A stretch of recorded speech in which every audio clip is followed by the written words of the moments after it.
I've been musing a bit on morality in video games. This is something I do from time to time when I'm stalling for ideas. I mean researching more material for reviews and whatnot. But before we delve into that complicated topic in a more general sense, I think it would be easier to break down a system that is still a part of modern games. And it will give me an opportunity to see how well I can put together a video on concepts rather than just reviews. So let's talk about something that games have had since I can remember, the morality system. It has had a few variations over time, but in general it involves the following. Your character has two meters or quantities roughly portrayed as good and evil.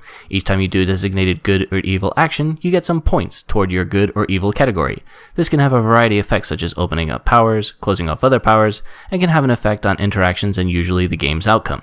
Now, I'm not a game designer, but as a consumer I can see the appeal of this and played quite a few games with these kinds of systems. It gives direct feedback for your actions and gives immediate bonuses. It clearly defines where you are on the morality spectrum, and it guarantees that regardless of player choice, it provides a measure of control to developers in terms of gameplay balance. I find it interesting that this pattern is still in use in the era of games that have more writing than some Hollywood movies. It shows that the system has some staying power despite its limitations, and, dare I say it, a tried and true way of solving common problems in tracking moral progress. Having said that, and trying to be as fair as possible, there are a lot of problems with this system.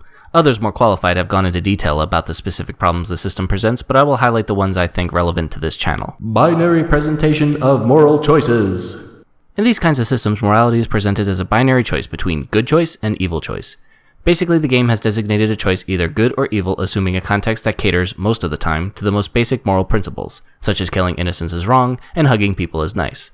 This is a blunt and reductive narrowing of moral concepts that doesn't allow for any moral consideration beyond the most basic moral choices. No real choice! The problem with rewarding consistent behavior, even if under the guise of a choice, is that moral choices really aren't choices. Rewards are tied to how often you make the same kind of choice because progress on a particular track unlocks more options. As a result, if you do some evil actions and some good actions, you don't progress in either category, and thus you wind up missing out on the top tier of rewards for following one path to completion.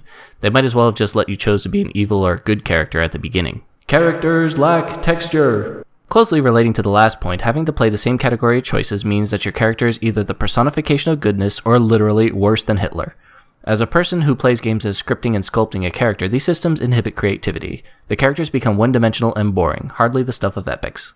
Being good feels lame. This may be more of a debatable point, but I think a lot of people agree that being good in games is a natural desire. We all want to be the hero in our own story, but there is no real sacrifice, and the rewards for being good basically are equal to being bad if different in entertainment. There really isn't a difference except you don't get to do bad things which seem cooler for some reason.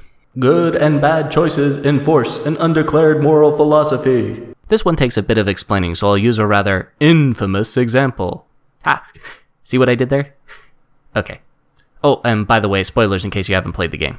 Towards the end, your character is presented with a moral dilemma by the villain. Save the life of your love interest or the lives of doctors who can save lives in the city that is currently a war-torn wasteland. When presented with this choice, I applied what I considered to be a consistent pro-life ethic. Each human life is unique, and as a result, losing anyone is an infinite loss. Thus, the only real choice is to reject the choice and to try to find another way. I chose the first location I could see in the hope that I might be able to save both, like a timer appearing on the screen after reaching the first location. My destination turned out to have the doctors. Alas, the villain kills the love interest if you do this. Apparently, this was the good choice. Saving the doctors is considered selfless and heroic, while saving the love interest is the selfish choice.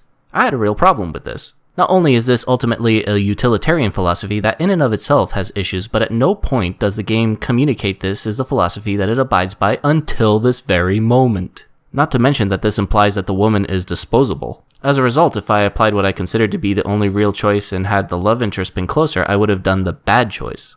This is the biggest problem with these systems. They become a substitute for outlining a moral philosophy and can result in hampering the story experience with clashing philosophies without properly informing the player. The game tells you what is good and evil and punishes you for not adhering to that philosophy. These systems had their place back when the methods of storytelling and reflecting the results of actions was limited.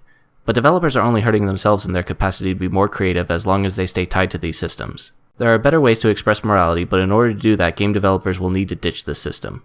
That's all for today. Thank you for joining me, and we'll see you next time.